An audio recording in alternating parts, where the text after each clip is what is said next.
Good morning, good afternoon, and good evening to all of you friends, wherever you are in the world. And we're very happy to be gathering today on the 20th of April, the Thursday prior to Earth Day, and collecting ourselves in preparation for our Chartres Arithmetica journey this summer in July. And we'd like to invite Apila to open our call with an invocation. Good morning, everyone. I'm speaking from my home on Maui, so you probably are going to hear the birds, and I hope it's pleasant for you. Lighting the cedar this morning. The smoke is rising.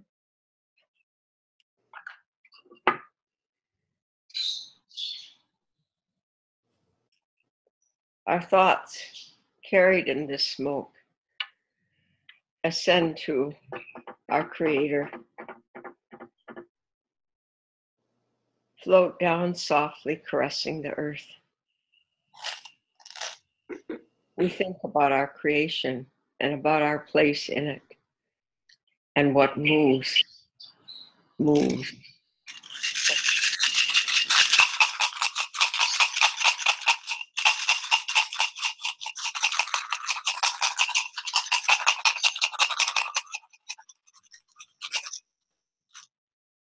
These ancient frequencies, experienced as angels in our human form, in our mortal life, as nature spirits in the dimension of Mother Earth, and in the dimension of our intellect, in abstraction, the symbols of numbers that elegantly become the angels of our mathematics, of our arithmetica. We give thanks for these impulses that move creation, that speak to us in synchronicities and in the glorious expressions of spring flowers, of rains, of the movement of the salamander, in the stretch of our bodies, all of it in the pattern that we're permitted and encouraged to perceive. Arithmetica. We give thanks for this ceremony of life, for this sacrament. The same for this call, the sacramental anointment of our voices and our love convened to the mystery of fire and technology. Mama, ua noa, amen.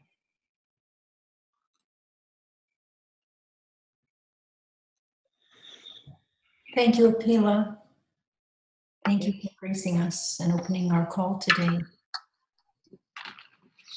And I'd like to give an overview today on our call. Peggy and Ruth are going to be our featured speakers, sharing with us the glory of Shakespeare and the creative word and the power of what he was able to bring forth through language. And Ruth is going to bless us with some music in relation to the Elizabethan period. So they're going to be weaving together something very special for us. And before we turn the program over to Peggy and Ruth, I'd just like to say a few things. Jim's not going to be on the call today. He had an appointment actually to get his passport renewed for all of his travels. And so he won't be with us, but he sends his warmest greetings to everyone. And I would like just to say a few words in recognition of the fact that this coming Saturday is Earth Day. and a celebration of our precious Mother Earth. And in relation to this, I'd like to say a few words about the number 4, because the number 4 has something to do with the earth and with the manifestation of creation. And Pythagoras had a student who came to him and said, you know, what can you teach me? And Pythagoras said to him, well, do you know how to count? And the student said, well, yes, 1, 2, 3, 4. And Pythagoras said, stop there. Just stop right there. And he went on to explain to him that 4 is an eternal principle. It's an eternal principle of how what can exist cosmically, we could say in the mind of God, or in the principles or archetypes of creation, come into manifestation, how the manifest world comes about through the number 4. And we can begin to recognize this in the fact that there are 4 primary elements of earth, water, air, and fire, which are the basic elements of everything that exists. Our physical bodies are made up of earth, water, air, and fire, as is every living creature. Everything is made up of those 4 basic elements. We have the 4 directions of northeast, south, and west. We could also say we have 6 directions. We have the above and below. But in primary concepts, we have the 4 horizontal directions. And we have the 4 seasons. We have all the aspects of creation built upon the principle of 4 and the square. And the cube is often used metaphysically as a symbol for the earth. And the cube has 6 sides, but each side has 4 sides, 4 edges to it. And so there's a great mystery in this number 4. And what I'm hoping that we will all grasp in the deepest way by the end of our time together in Chartres this summer is that numbers are cosmic principles. And what we see as the little glyphs or the little figures that we use to represent these principles are merely symbols, little symbols that we've created. But an actual number is a principle that lives in the cosmos that we are exploring. And this is why arithmetica is so central in the liberal arts. We have the trivium, which we completed a year and a half ago with grammatica, dialectica, and rhetorica. And that's a threefold nature. And now we're in the quadrivium, which is fourfold. So we're back to the number 4 again, the quadrivium. And this is actually seen as the higher principles. That's why we learn them after we study the trivium. We have musica, arithmetica, geometrica, and astronomica. And these 4 are all based on number, sacred number. And arithmetica is at the heart of this, which is what we're exploring now this year. And then we have music, which is number in time. It's how number moves through time. And then we have geometry, which is how number lives in space, how it develops out spatially. And then we have astronomica, which is how number lives in time and space together. And then we have the dance of the stars in the cosmos. And cosmology grows out of that. This is all based on sacred number. So coming back to the number 4, which is at the heart of the creation, everything that's come into physical form has a relationship to the number 4. And our precious earth is at the heart of all of creation for our human existence. Living here, Mother Earth is our home, and she provides for us everything that we have, that we need to sustain our lives and to experience the glory and beauty of God's creation. And so this Saturday is Earth Day. I'm hoping that all of us will be honoring that and celebrating it in one way or another. And I would just like to read a prayer to you for Mother Earth as a closing for my little commentary on the number 4. This was written by Manatonkwa.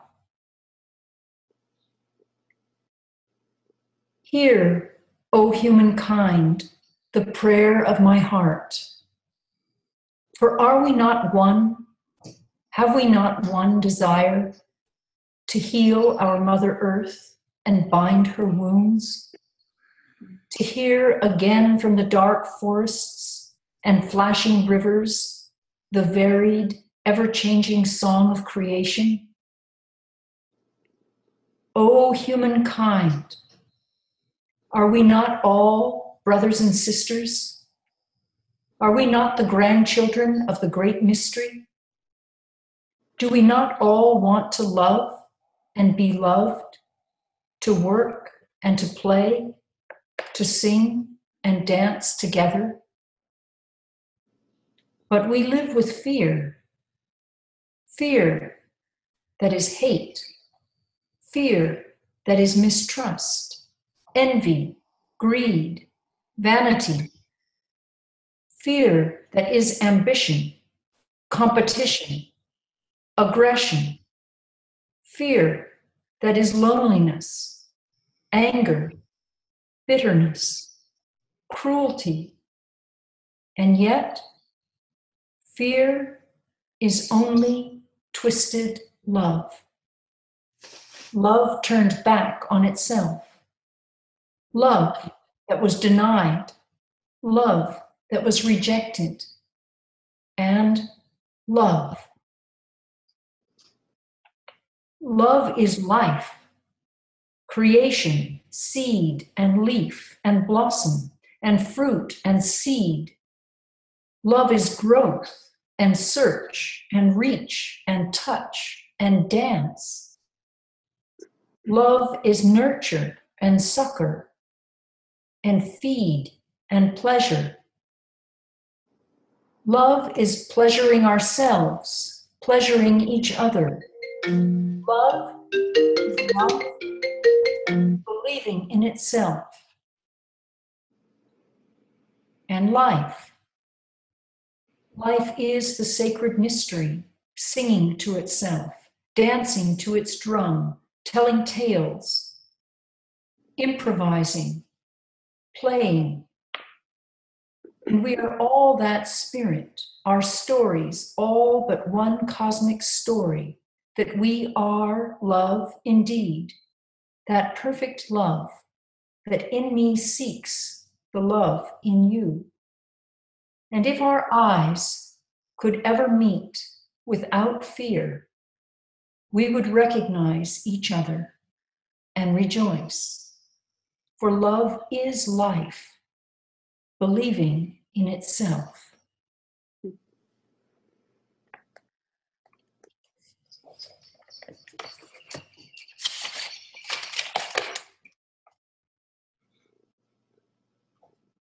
So that's just a little bit to do with the number 4. And we'll say more about that in July. And now I'd like to welcome Peggy and Ruth and enjoy all the joy that they're going to bestow upon us. So, Peggy and Ruth. Thank you, Karen. And thank you for the number 4, and thank you for the beautiful blessing for the earth.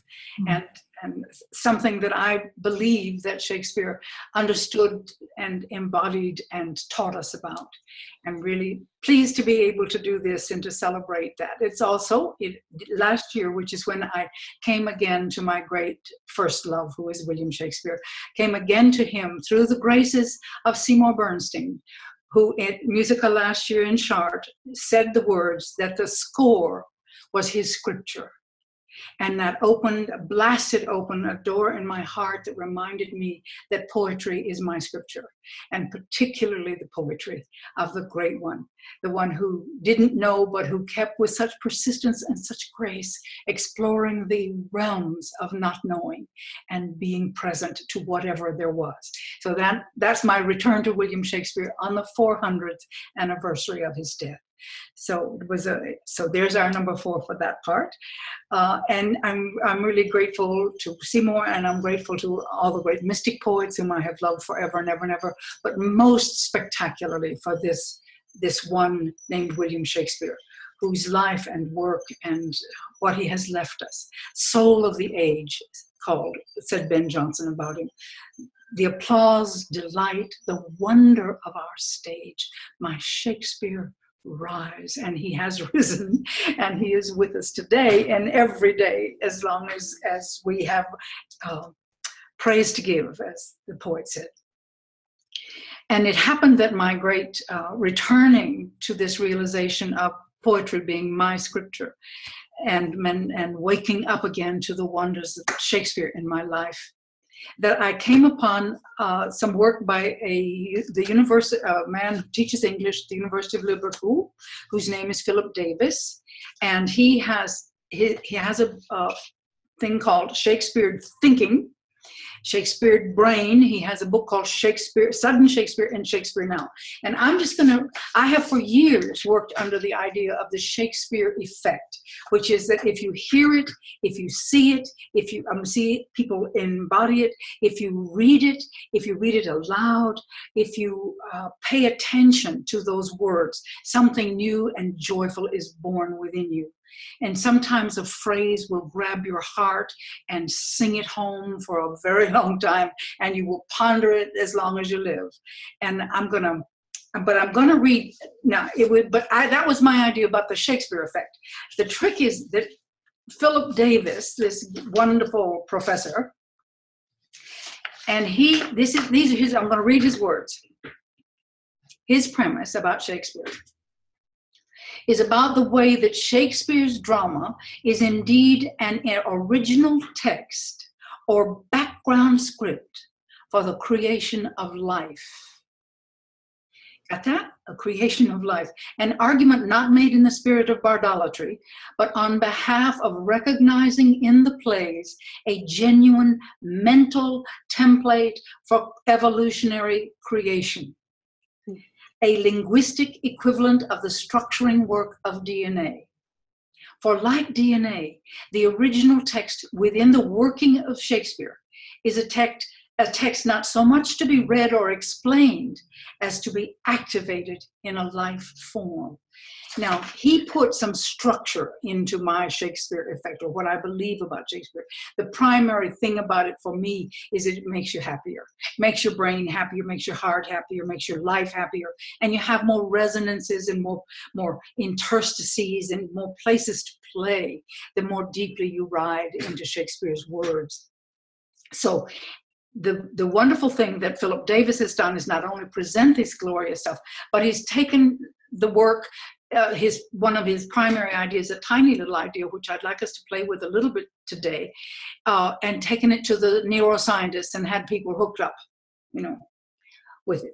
And what the important thing that he talks about it as functional shift. He got this idea from a grammarian of the 19th century, but nevertheless, it's an important one. It's a functional shift, okay? An adjective is made into a verb. Fix my blood.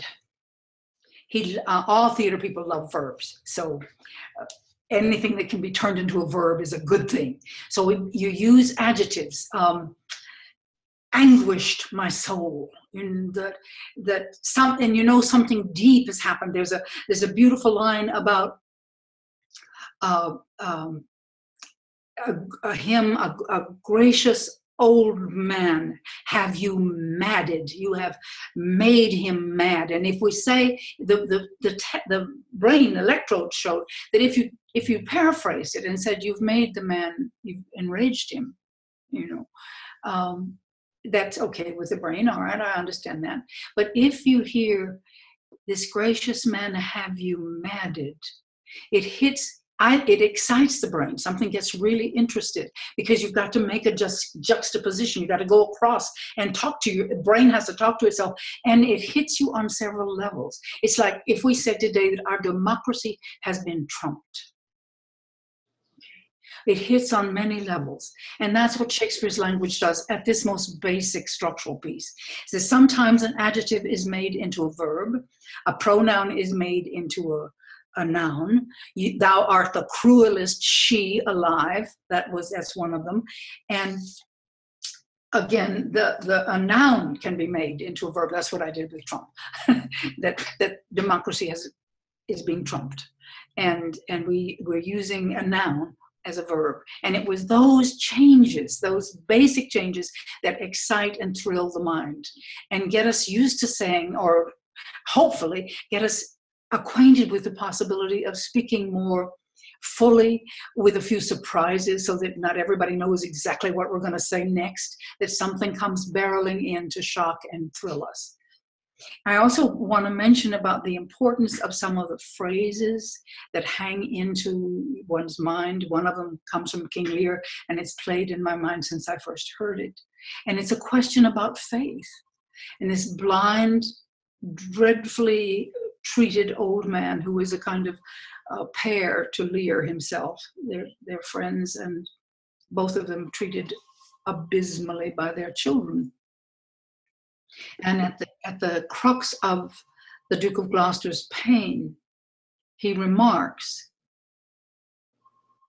as flies to wanton boys are we to the gods. They kill us for their sport. And you spend some time living with that thought and measuring it against your own experience and the rest of it. One of the other things that happens in Shakespeare is that a lot of stuff happens in an instant. It's very compact. Many senses are being asked for. And the most touching thing, or the most important thing, is that he says the words that are at the top of the mind first. And he doesn't mind ellipses, and you make of it what you can.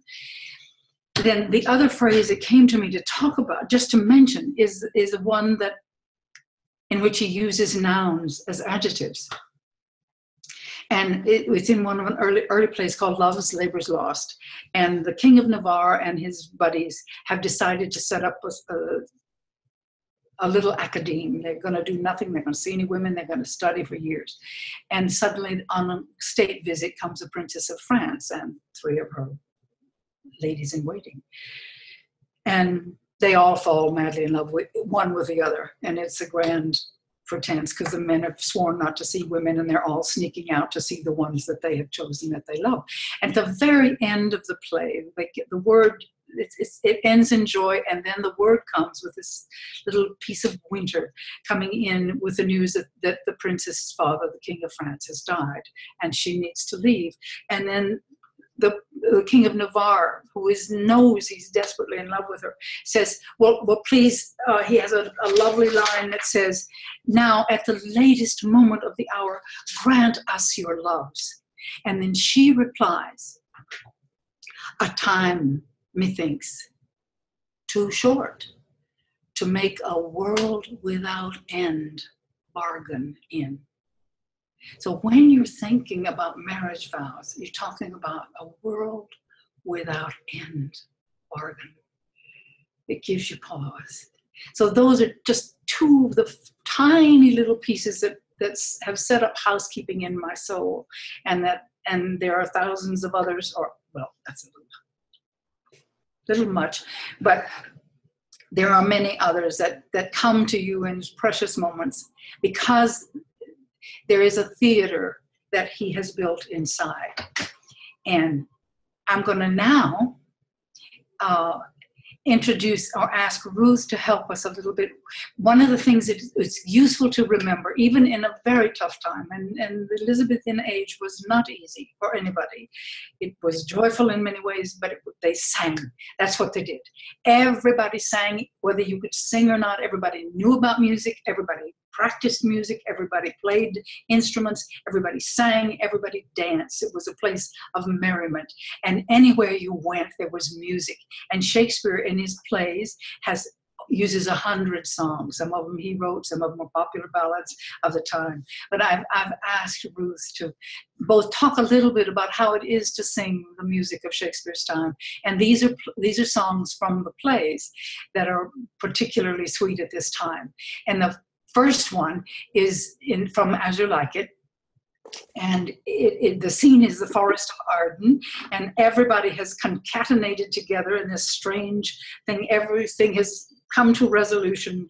There are about to be 4 weddings. Shakespeare loved multiple celebrations and 4 weddings.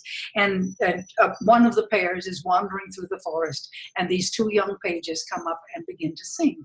And this is the song they sing. And remembering that the winter has passed, and spring has come.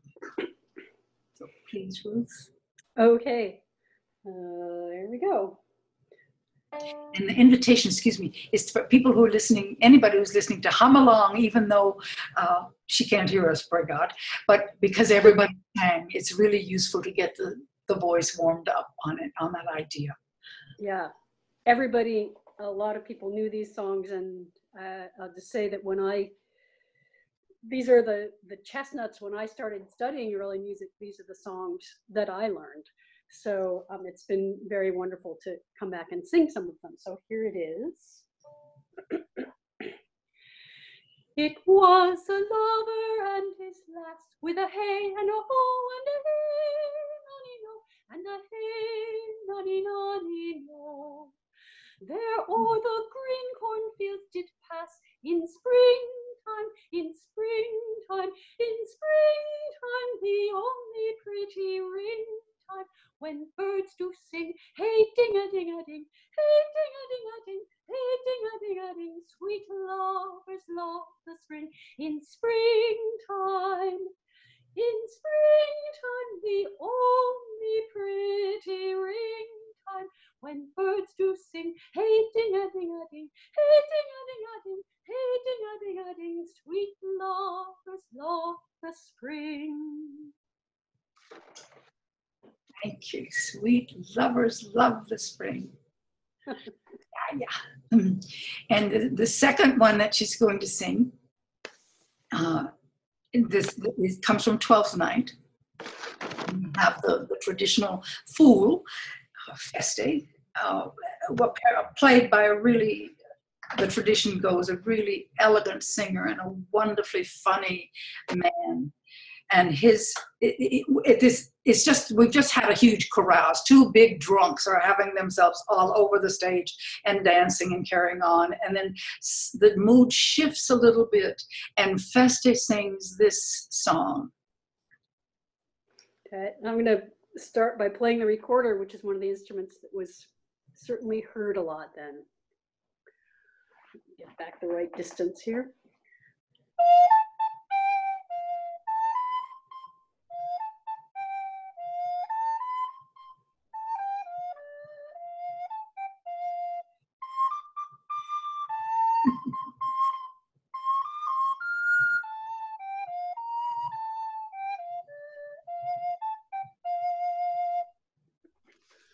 Oh, mistress mine, where are you going?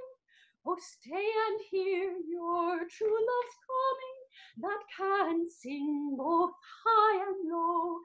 Tread it no further, pretty sweeting, journeys ending, lovers meeting.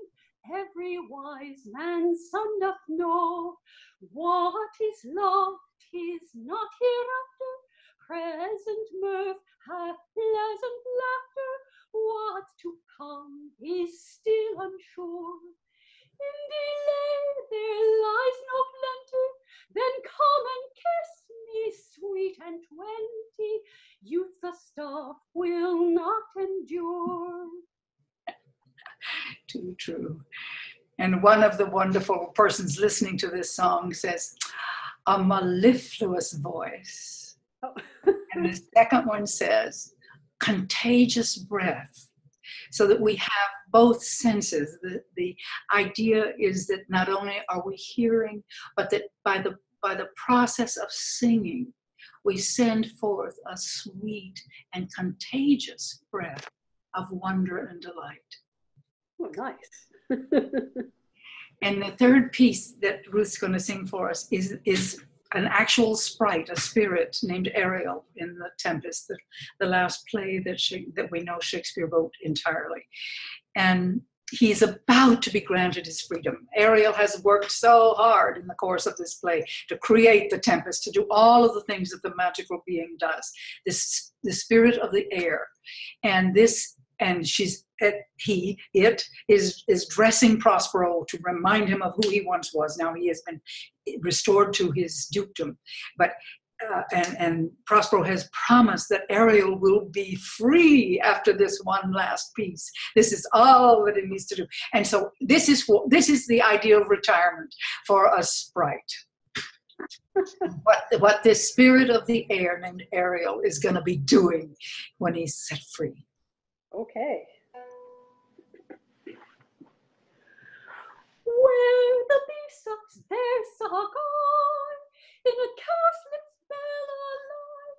There I couch when owls do cry, on a bat's back I do fly, after summer merrily.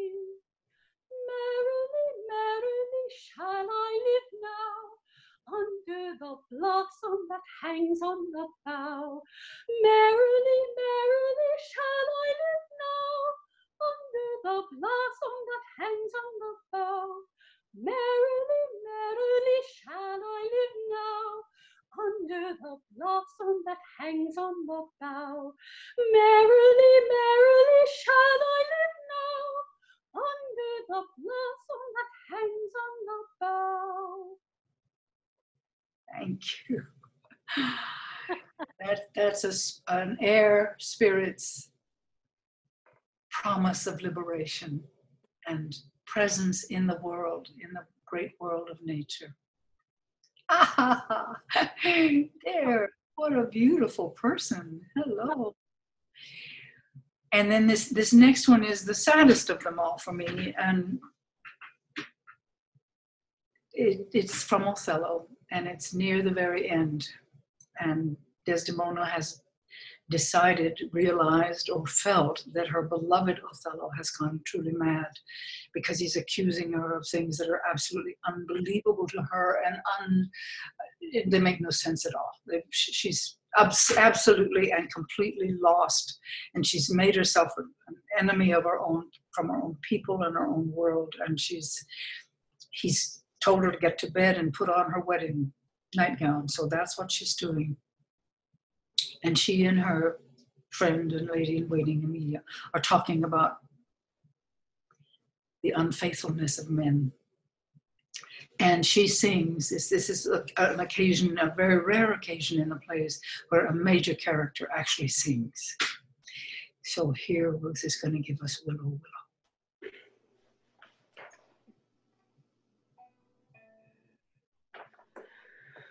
The poor so sad sighing by a sycamore tree, sing willow, willow, willow, with his hand in his bosom and his head upon his knee. Oh, willow, willow, willow, willow, oh, willow, willow, willow, willow, shall be my garland. Sing all a green willow, willow, willow, willow. I knew a green willow must be my garland.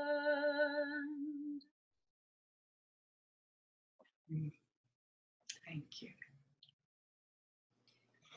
would you be willing to talk a little bit? Oh, you were going to play the Tallis piece or sing the top. Oh, yeah. yes. Just because we've talked about polyphony.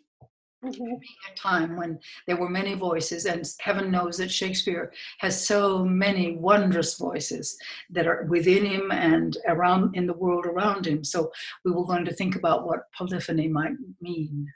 Well, a lot of these songs, that some that I did today, have been put in 4-part settings and madrigals. Mm-hmm. And what you often, think of when you think of the English music are those 4-part madrigals that everyone learned, everyone knew them, everyone would sing them. So those settings are very beautiful. What I'm going to sing is actually what I learned.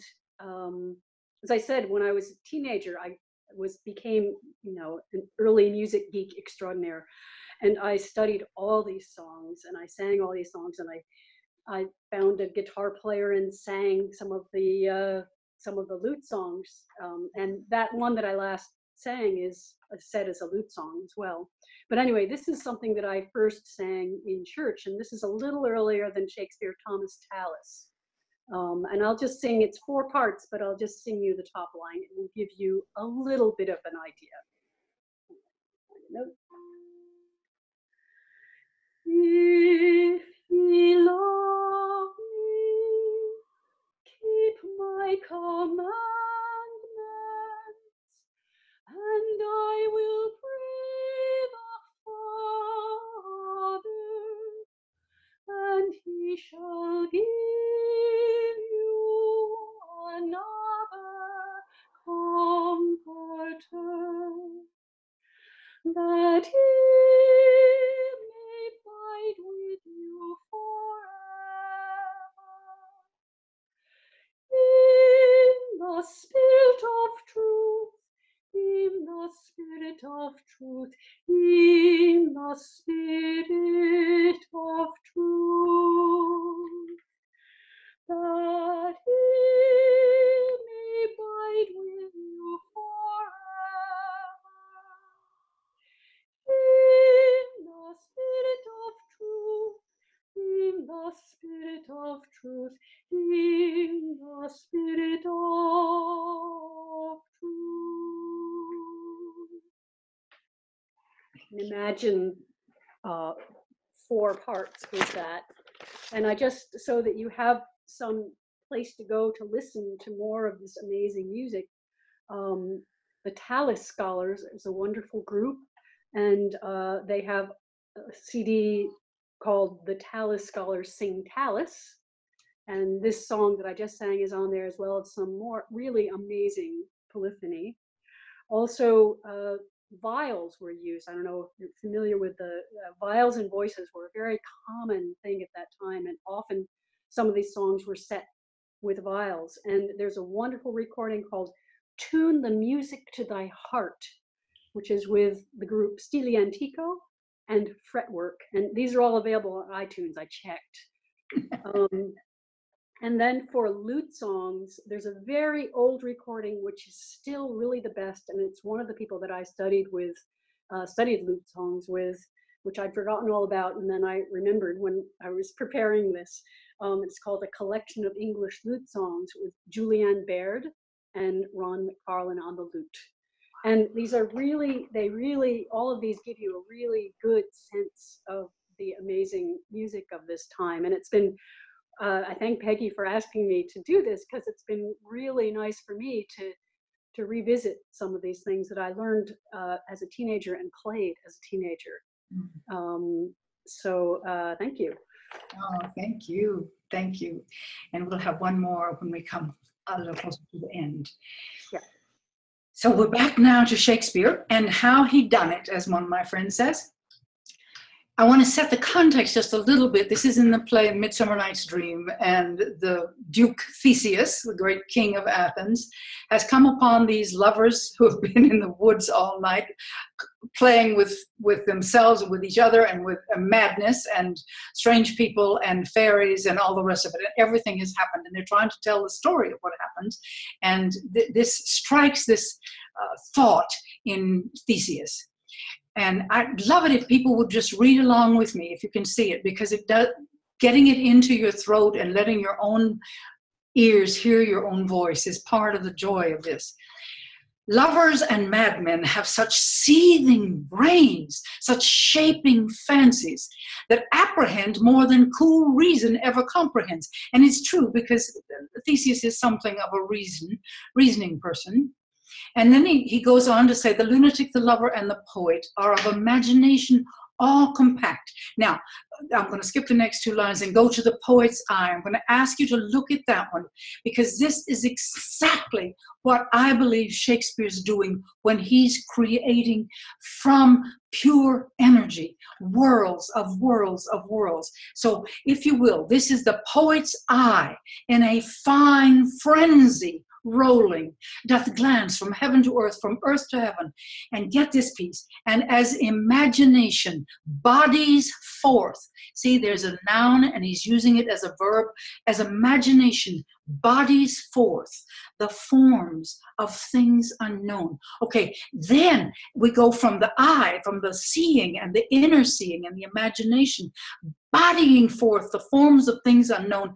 Then we go to writing it. We pick it up and write it down. We don't leave it in fantasy. We create with it. The poet's pen turns them to shapes. So it is the point that, and gives to airy nothing. Now, Shakespeare's use of the word nothing has 1,000 different meanings, but I think he's really close to the Buddhist sense of spaciousness, and that's from which everything is born.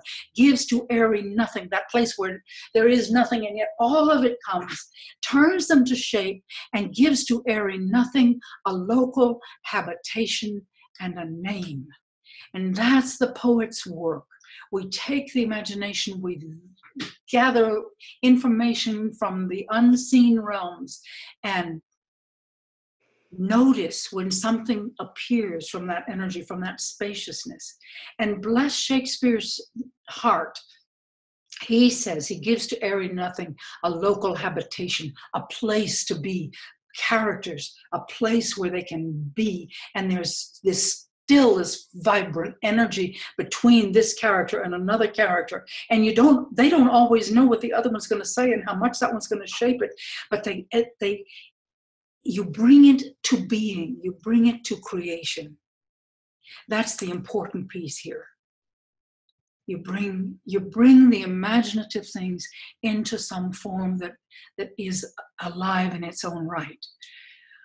Okay, so that's how even a rational mind like Theseus describes what the poet does. And the poet in that day meant a storyteller, a songwriter, and certainly someone who wrote poetry. So we've got the senses moving and the way it works. This is how it happens. And we are challenged, I think, to let our eyes roll frenziedly from heaven earth and then play in that realm, but then to do something with it, to create with it something new out of those, something previously unknown perhaps. So that's the way the poet works. And now back to number.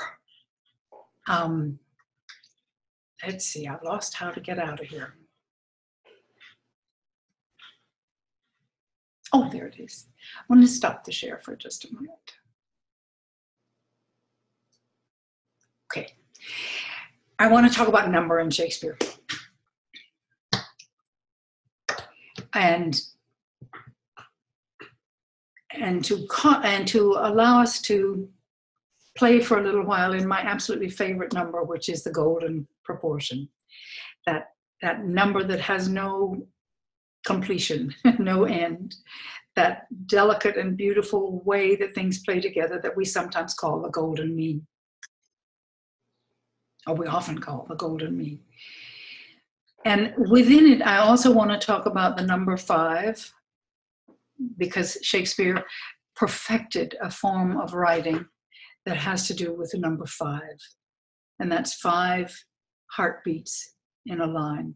The iambic pentameter. Chaucer used it, the French used it, the Italians used it, but Shakespeare perfected it. And they say it was something like the way people spoke in his day. Maybe that's accurate, I don't know. Nevertheless, There are 5, the iambs, ba-bum, ba-bum, ba-bum, ba-bum, ba-bum. There are 5 of them. So we've got the magic number 5. And I think Karen, as Pythagoras, believed that it was a combination of 2 and 3.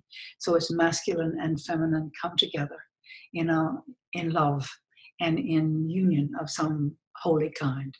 And so the number 5 means a great deal to me. And the work with his sonnets, where it's easier to track than anywhere else, is that there comes a moment in what I call the golden mean of space, where something changes. I've tracked it in some of the plays, I've tracked it in the sonnets, and that is I did the math of it.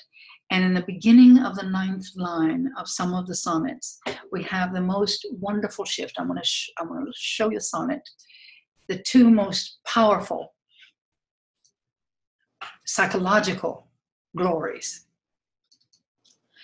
And this one works, and I'm going to ask whoever's on the call to please say it with me. And I'll stop a moment or two to show where things change.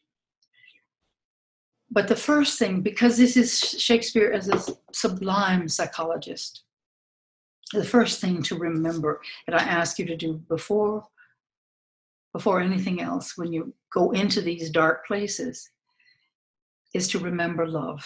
And Karen talked so eloquently about that earlier, about the power of love.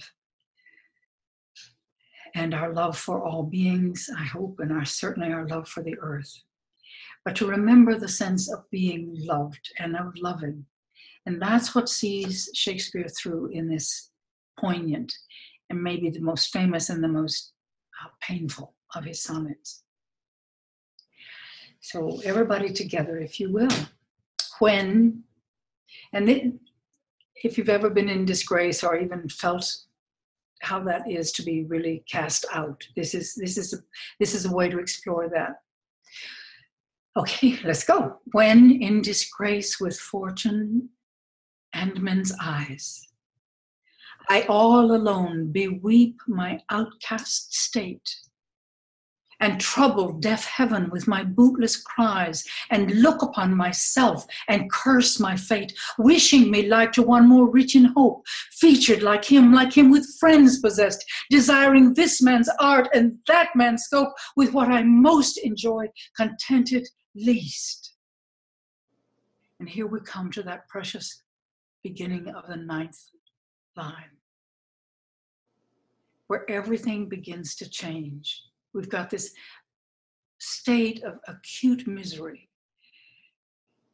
And here we open ourselves to remembering love. He starts, yet in these thoughts, myself almost despising. Haply, I think on thee. And that's when the love just begins to pour down and up and around and through.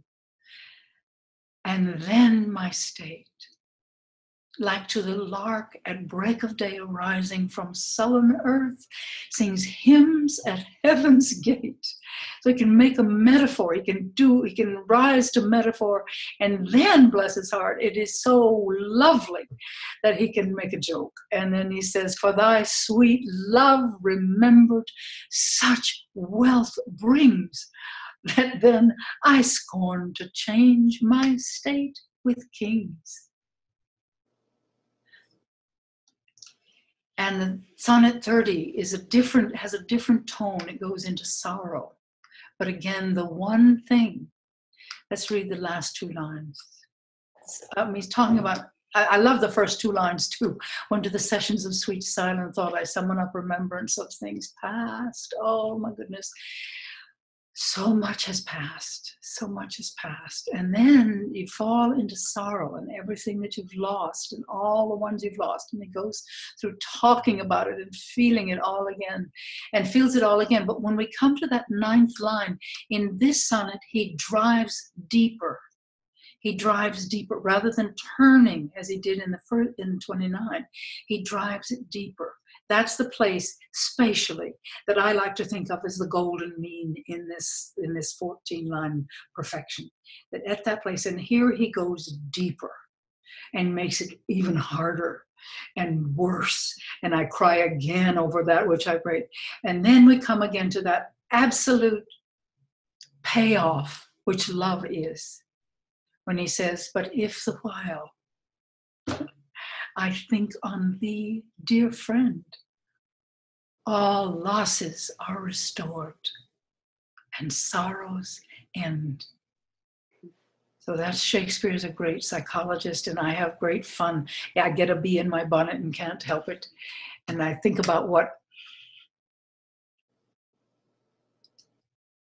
he does and how he does it in 14 lines and in 70 heartbeats, because there we are with the number 7. But each line is 10 heartbeats, is 5 heartbeats, but it goes da-dum, da-dum, da-dum, da-dum. And in 70 heartbeats to bring himself back to himself. And I think that's a great teaching for all of us, to come back to our true nature, which is, as Karen has said, is absolute love. And we can bring ourselves back if we're willing to explore through the depths and then call ourselves back into being in that precious moment of remembering love.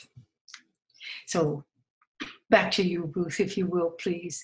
The song that is an dreadfully, beautifully, poignantly part of King Lear, and also that ends his lovely play, Twelfth Night. Okay. And this was a popular one in his day. Everybody knew it.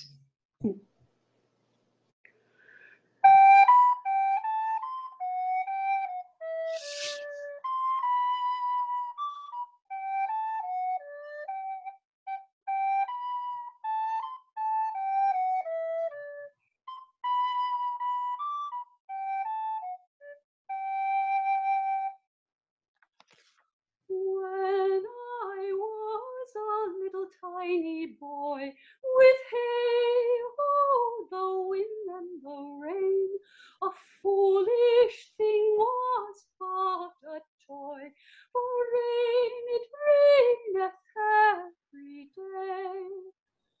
A great while ago the world began, with hey-ho, the wind and the rain. But that's all when our play is done, and we'll strive to please you every day. Thank you. A great while ago the world began. The hey-ho, the wind and the rain. That's all one, our play is done. And Shakespeare can please you and excite you and thrill you to the marrow of your bones and the wide glory of your soul, if you let him. So thank you, everybody. Thank you, Karen. Thank you, Peggy and Ruth. That was spectacular. What a great sharing of the bard and the music and all. That was fantastic. And I all of it, from the poetic and the brain probes and the whole of it. The brain accounts, not probes. Well, but those little, electronic probes. Probes on the brain, yeah. Pick up, the neurons. Right. Working. Yes. Yeah. So that was fantastic. And I had this idea, with the sonnet, with the 14 lines of the sonnet, you got to line 9, and 9 is obviously a very keen number, but I won't go into that. But also, there's the 8 lines that are the first sort of introducing the state of the soul.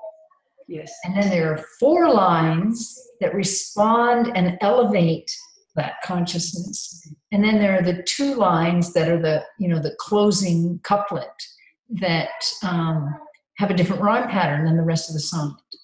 And so you have them, it's dividing in half. You have 8, 4, 2. And there's some, great archetypal structure in that. Yes. And it's, in a way, if you take that and flip it upside down, so the 8's at the bottom and the 4 and the 2, you have, the sort of the earthly soul mood, and then you have the spiritual level, and then you have this two-line sort of cosmic response to the whole thing. Anyway. Oh, what fun. Thank you. Yeah, You. that was just something that caught my attention in the moment. So, good. Well, I wonder if anyone has any questions or comments, people who are on the line with us. Okay, I just wanted to say thank you, a huge, huge thank you to both of you, all three of you, for bringing something to life that really had gone to sleep, which was Shakespeare's sonnets. Oh, Peggy, it's so lovely to hear your voice again. Oh, thank you. Thank you. Thank you. Just, it was beautiful, everything that you've done. Thank you. Oh, bless you for that. How lovely to hear your voice. Thank you. And it's wonderful to have you with us. Do you want to say anything more? Soul is starving for nourishment, so it really is wonderful to have these meetings, even if you can't go to Chartres itself. Yeah. Bye. All right. Well, thank you for being with us. And we will hold you in our hearts when we're together in Chartres. You'll be with us in spirit. It says, thank you, Peggy, Ruth, and Karen. Would Karen please share the name again of the music? So I think maybe it's Ruth. You would need to share the names of the music that you suggested people could listen to. Oh, good. Yes. I could give that again. Yes, could you? Pretty much anything by the Tallis Scholars, but there's one recording called The Tallis Scholars Sing Tallis, and it has some of the most beautiful English polyphony on it. And the other one, which is a very common sound of that time, was voices and viols, and this is a recording called Tune the Music to Thy Heart. And the name of the group is Stile Antico, and the other group is Fretwork, which is a viol ensemble. And then for V-I-O-L, not V-I-L-E. V-I-O-L. Yes, right. V-I-O-L. And they're really quite amazing instruments, and it's beautiful to hear the voices and the viols. And the form was called consort songs with viol and voice. Sometimes they would have consort anthems, which a lot of these recordings have with voices and viols. It's a beautiful combination, and it really gives you a feeling of that time. And the other one is for the lute songs, which is that Willow song that I did. Is a very famous lute song. There's a collection from the 1990 with Julianne Baird and Ron McFarlane called A Collection of English Lute Songs, and these are all on iTunes, and that is a particularly beautiful collection done perfectly with Julianne Baird. Mm. And I recommend listening to this music because it really does do something to you. It's really to your brain, to your And I just want to add a little tiny note, because Jean Houston and I was working with her to do a workshop on holy darkness and holy light. We had this long, hard-working weekend, and we went to the concert of the Tallis Scholars who were here in town, and it put everything together in our brains. Everything we'd had, it was the most glorious, awakening synthesis. So yeah, it's beautiful music. And that's a very wonderful group. So, Ruth, the Tallis piece that you sang is I sang it with the Duke Chapel Choir at the chapel about a month ago. Yeah, it's a chestnut. It's one of the chestnuts of choral repertoire, and it's a chestnut reason because it's so beautiful. Yeah, and with and sometimes 8 parts, not just 4, but we have each section divided. It's gorgeous. Yeah, no, it's really, really a beautiful piece, and a lot of people have done that. That's sort of the first early music piece that people often do in church, and there's a bunch of those 4-part beautiful anthems, which are some of these recordings. So, yeah, good. Well, are there any other questions or comments from participants? And I don't know if Bonafshe, if you can speak. Hello. Wonderful. Been listening to the beautiful presentation by Peggy and Ruth and just loving it. Good. Oh, nice. We're so happy you're able to be with us today. Me too. Yes. Yeah. Are you in Los Angeles now? I am in Los Angeles, yes. Okay. Good. All right. Well, if we don't have any other comments or questions, we could bring our conversation to a close with a pila.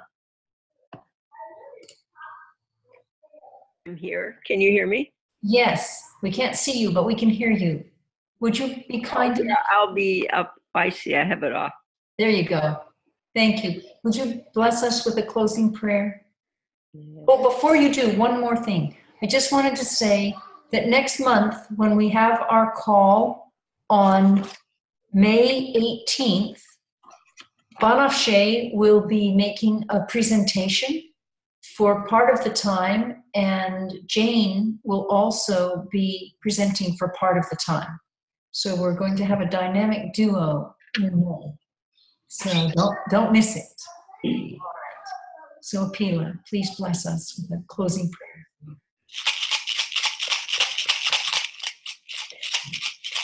Jai we ho, we ho, Jai we ho, we ho, Jai we ho, we ho, we ho, Pie, ho, Pie, ho, Pie, ho, Pie, Yahe. Jai we ho, we ho, Jai we ho, we ho, woo!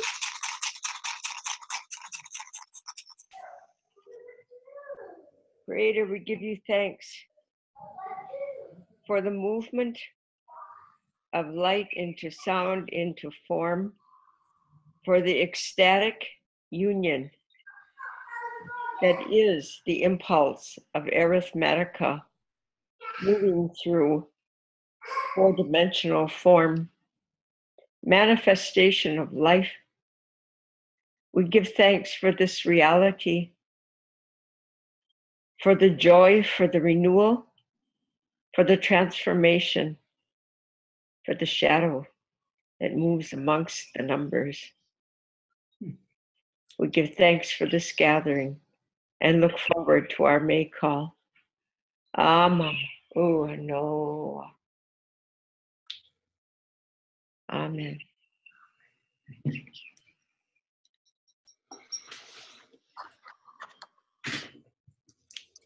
Thank you, Apila.